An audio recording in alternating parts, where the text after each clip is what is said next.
IEMs are not generally associated with gaming, especially the cheaper ones, but this one is different, so let's get right to it. And yes, we are actually talking about the KZ-ZS10 4BA plus 1DD IEM. Hardware-wise, you're getting a stainless steel construction for at least the plate on the headset itself, and I don't know about you, but personally I haven't seen a headset, especially an IEM, built so robustly and not being bulky. In the box, it does come with extra tips if it doesn't fit your ear. For me, the medium ones that came pre-installed fit just fine. Now here's why I think it is the best gaming headset that can even do music as well. The trifecta of a good headset is a low enough price that everyone can afford, great sound quality, including balanced armatures as well as dynamic drivers, which it has 4 plus 1 respectively, and the third one is comfort. It is a major driver when it comes to gaming headsets because I have the Logitech G933, but they're bulky and the battery only lasts 8 to 9 hours, which, believe me, it's annoying to charge every day. Then I have my Bose QC35-2 headset.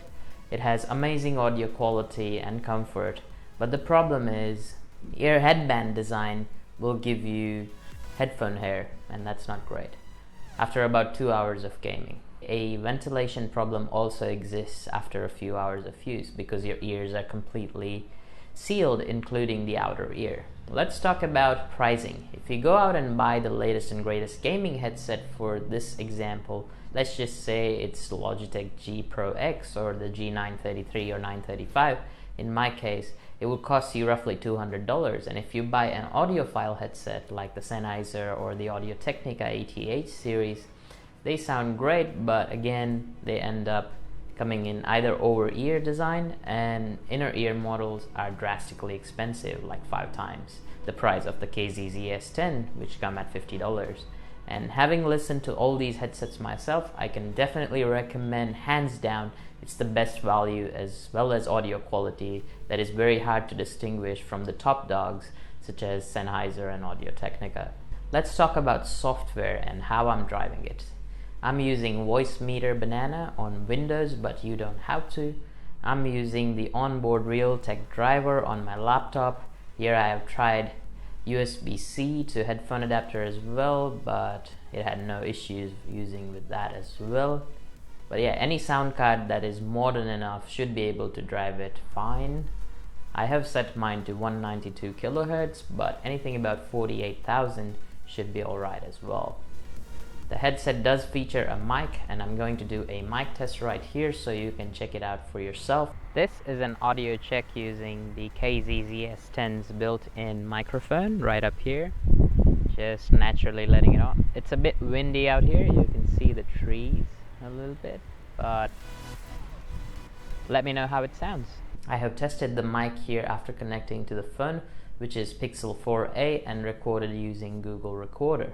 As you can see, the audio quality is great but not phenomenal. So yeah, they're all about the audio quality when it comes to listening experience and not the input/mic experience.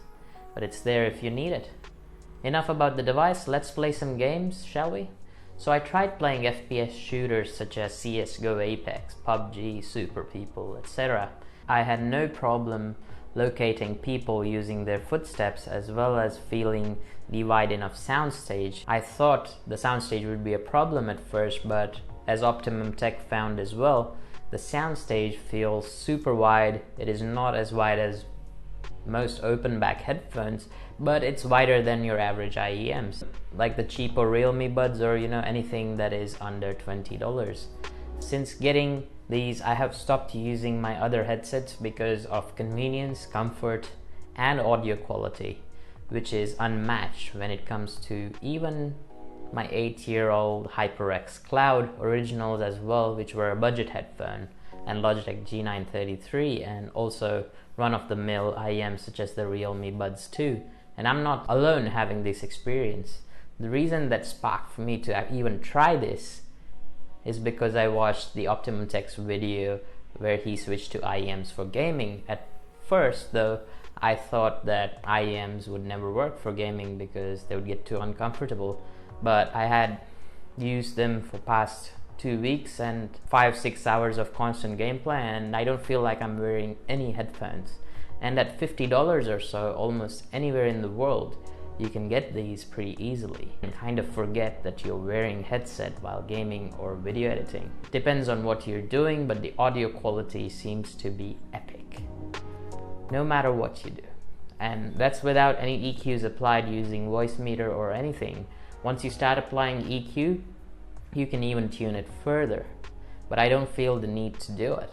So to conclude, who is this for? Well, anyone who is fanatic about good audio quality and comfort while gaming should definitely be looking at these instead of your run-of-the-mill gaming headsets, such as HyperX, Logitech, etc.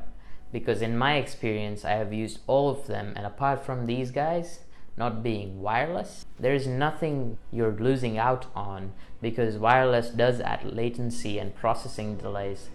I have decided to just stick to wired again because I have been on wireless for quite a while, and charging it, fixing the delays, fixing the connection issues.